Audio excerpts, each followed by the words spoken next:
So we start in Hong Kong. Voting is underway in the Special Administrative Region. 412 candidates are competing for 364 seats in the Election Committee. Those are the first contests under new electoral reforms based on the idea of patriotic governance. The Election Committee has two more key functions: electing some members to the Legislative Council and participating in the nomination of all candidates. Nearly 8,000 voters have registered this year. Now, for more on that, let's cross live to our reporters Dong Xue and Chen Ziyuan in Hong Kong. They're following this very closely. Let me start with you, Dong Xue. You're now at Hong Kong Convention and Exhibition Centre, one of the major polling stations. Tell us, how's the voting going? Yes, Panda, as you mentioned, I am at the Hong Kong Convention and Exhibition Center here, the main polling station out of 5 in total. Well, starting from 9 a.m. in the morning till 6 in the afternoon, the voters will come and cast their votes to the election committee. As you probably can see behind me, already packed with press and voters coming in.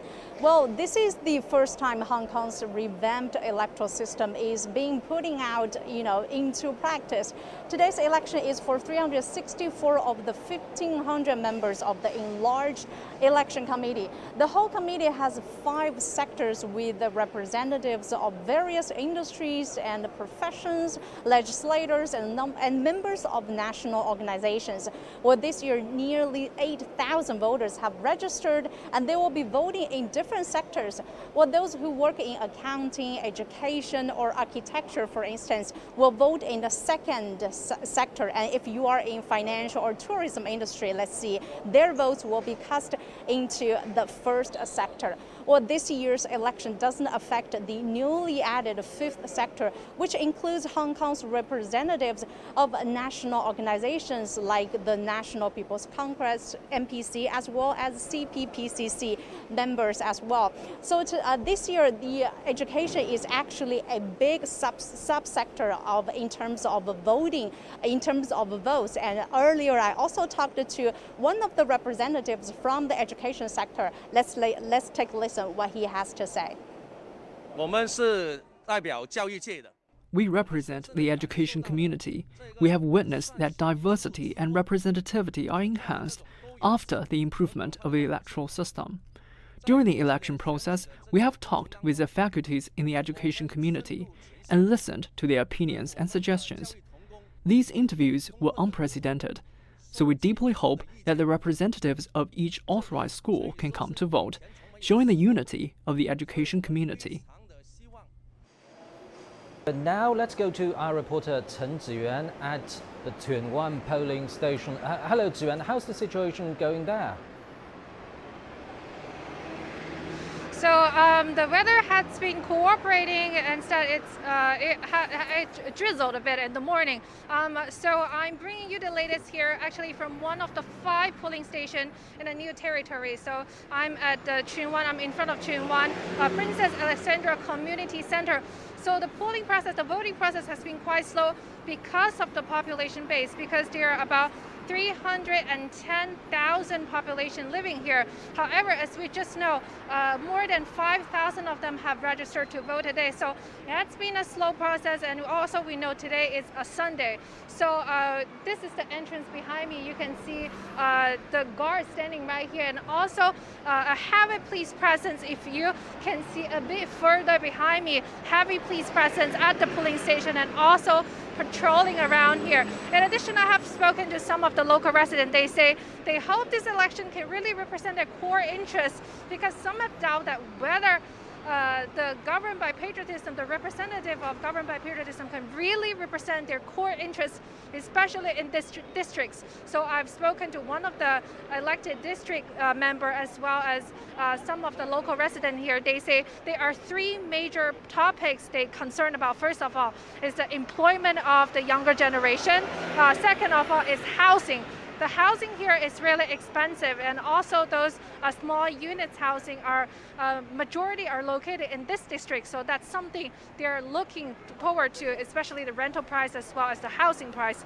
In addition to that, as we know, we are in the new territory, so transportation around is also one of the major issues that they are concerning about. So what they're saying is at least after the change on the electoral rules, they can have a quiet and clean and clear thinking process to think about who they want to vote for that can really represent their core interests in Hong Kong. And back to you in the studio. Thank you very much, our reporter Chen Ziyuan in Tuen Wan, Hong Kong. Now let's go back to our reporter Dong Xue. Hello, Dong Xue. I understand there is a lady with you right now. She's an ex officio member in the election committee. Tell us more. Yes, Pandam, before I introduce my guest, I have a couple of numbers on hand I want to share with you guys. So far, by now until 10 a.m. in the morning, there are already over 700 voters have cast their votes in all 5 polling stations. The voting rate has reached nearly 15%, among which, the people from the labor service sector has so far reached has voted the most, almost reaching 500 people. And, as we mentioned earlier, the education subsector is very essential. However, there's only less than 200 people from the education sector has casted their votes, and we're expecting more to come. And now here I have my guest Ling Ling. She is also representing the youth representatives, coming from, this is a newly added sector for this year, right? Yes. So tell us more about your representation. So we're actually from the All China Youth sector, which is the newly added ones. I think that this time the electoral reform is very significant because we have a representative from all aspects. So other than youth, we actually have women sectors as well, and also also with a lot of grassroots organizations and grassroots representatives from all 18 districts. So basically this revamp will significantly bring out a lot of the voices from down in every area, in every aspect. So we're actually looking forward for how we can contribute. Okay, apart from the significance you mentioned, but I do have another question. What is the biggest change you've seen since the revamped electoral system has been introduced in Hong Kong? Right, I think the biggest change is since the electoral reform and as well as an act of the NSL, the city is more stable. I think 2 years ago it's impossible for us to stand here without any chaotic situation. At the moment we are just safely going around town and trying to reboot our economy system. And what is very important for this revamp is a lot of the sector actually having this expert in their own sector to actually going to contribute to mega plan for our future. So, and as well as for the youth sector, a lot of people say that the Hong Kong youth needs more opportunity. So about 3 days ago, we already announced 8 policies that actually came out from Beijing to actually help to give opportunity for job creating and opportunity seeking and things for the Hong Kong youth. So in the long run, we're gonna communicate more. We're actually doing a lot of the focus group in different groups of Hong Kong local youth to try to seek out what they're actually looking for and how we can help. Thank you. That's Ling Ling. And we're also looking forward to all of your jobs, in order to build a better future for Hong Kong, I suppose. Thank you. Thank you. Well, back to you to the studio, Pandong. Thank you very much, our reporter Dong Xue in Hong Kong. Now let's cross live to our reporter Yang Chengxi at Hong Kong SAR government. Oh, as I understand, he's not standing by right now, but we'll try to get him as soon as possible. But continue our coverage on elections in Hong Kong. The city's chief executive, Carrie Lam, met the press before polls opened. When asked about, critics saying that the revamped electoral system is designed to shut the opposition voices out of the city's political process, Lam said it's not true. The whole objective of improving the electoral system of the Hong Kong Special Administrative Region is to ensure patriots administering Hong Kong. This is a very legitimate objective of any public election in any government. I doubt very much that another government or another country will allow the public elections to their local legislature to to consist of people whose mission is to undermine the national interest or the national security. So that by design, whether it is in the form of the candidate eligibility review committee or the nomination system in the coming three elections, the whole purpose is to ensure that the candidates could fulfill that very legitimate requirement that I have just mentioned, and which has been enshrined in our local legislation. But we still welcome people from all walks of life. People have different opinion about the government policies to go into the political system, as long as we all share the common objective that we will continue to succeed under one country, two systems. And for more on that, let's cross live to reporter Yang Chengxi at Hong Kong SAR government headquarters. Hello, Chengxi. You've been following this very closely from where you are. So we just heard the latest remarks from Chief Executive Carrie Lam. So tell us more about the big picture this time. Why this election is so important?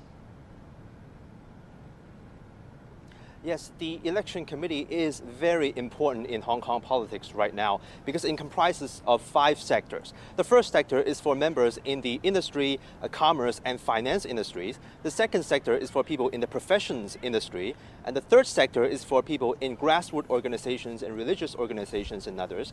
The fourth sector is reserved for people in the Legislative Council and other institutions. Now there is a new fifth sector reserved for Hong Kong delegates to China's legislature and other national organizations. Now each of these sectors has 300 members, and they collectively can be divided into 40 subsectors, representing multiple voices from all walks of life in Hong Kong. Now the city enters election season with the election for the Legislative Council coming up in December and the race for the Chief Executive in March next year.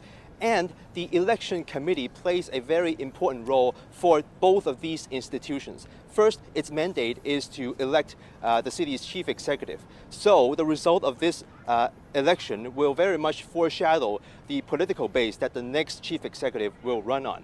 Now, as for the Legislative Council, after the electoral reform this March, the election committee will select 40 members of the Legislative Council, which is about 40% of the 90-member institution, up from 70 before the reform. Also, anyone who wishes to run for the Legislative Council will need to secure at least 2 nominations from each of the 5 sectors. So as you can see, the election committee holds huge sway in Hong Kong's local politics. Back to you. Thank you very much, our reporter Yang Chengxi at the government headquarters in Hong Kong. Now, for more insight, let's cross live to Ms. Starry Lee Waiking in Hong Kong. She is the chairwoman of the House Committee of the Hong Kong LegCo. She is also the chairperson of the Democratic Alliance for the Betterment and Progress of Hong Kong and a member of China's top political advisory body, the CPPCC. Thank you very much for joining us, Madame Lee. So, as we understand, this is the first public election after the improvement of the electoral system in Hong Kong. Now, as a veteran politician, remind us, why was this improvement what's needed in the first place? Why it is needed? I think we all understand that Hong Kong has had gone through a very difficult time, and it is part of the procedure laid down by the central government to improve the electoral system. And because before, in the past, people are making use of our electoral system to destroy or undermine the national interest, and also undermine the or to stop the Hong Kong SAR government from functioning. It is obvious a new election system that is lead to a much wider representation. It also tends to exclude anyone who is not qualified as a patriot. Madame Lee, now let's talk a little bit more about this special independent committee to review candidates' eligibility. What is the real purpose of that? The real purpose of that is to make sure the system really can achieve the purpose of patriot administrating Hong Kong. That committee mainly, the main function of that committee is to basically verify each candidate of the nomination committee and also the legislative council member to make sure that they are qualified as a patriot. And before, you know that it is done by the election officer, and the system is less structured as it is now. Therefore, this is a very key structure in order to make sure that patriot administrating Hong Kong. So what does an enlarged election committee mean? Can it guarantee more voices be heard? Well, we all understand that now the improved electoral system, the number of members in the election committee, it enlarged from 1,200 to 1,500, and it composed of 5 sectors now, as compared to 4 sectors before. It have representative for the first sector. It is for the people of the commercial sector. The second sector, it is for the people from the profession, from various professions. The third sector, it is for the people from grassroots, religious related institution. The fourth sector, it is for the legislator and also different other institutions. And the fifth sector, it is the newly created sectors. It also consists of members from CPP, CC, and also National Congress. I think it represents a balanced participation, and also it leads to a wider representation of the whole society. Madam Lee, there is another election coming up very soon. The LegCo election takes place in 3 months. Now, you're no stranger to those difficulties, as you just described, in past years and even past decade in the LegCo. So this time, do you believe that some changes for betterment will happen? Well, I think we can see changes has already happened. First of all, the situation in LegCo is more stable, and this facilitates the passing of bills. In turn, it helped the administration to save more time, effort, and resources. And with this stable political environment, it actually allows more constructive views to build or rebuild Hong Kong.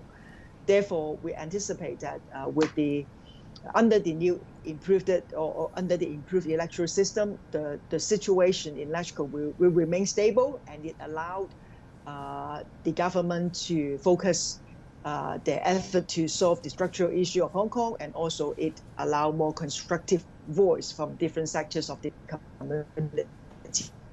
Thank you very much, Madam Starry Lee Waiking in Hong Kong. You're watching Global Watch on CGTN. Coming up,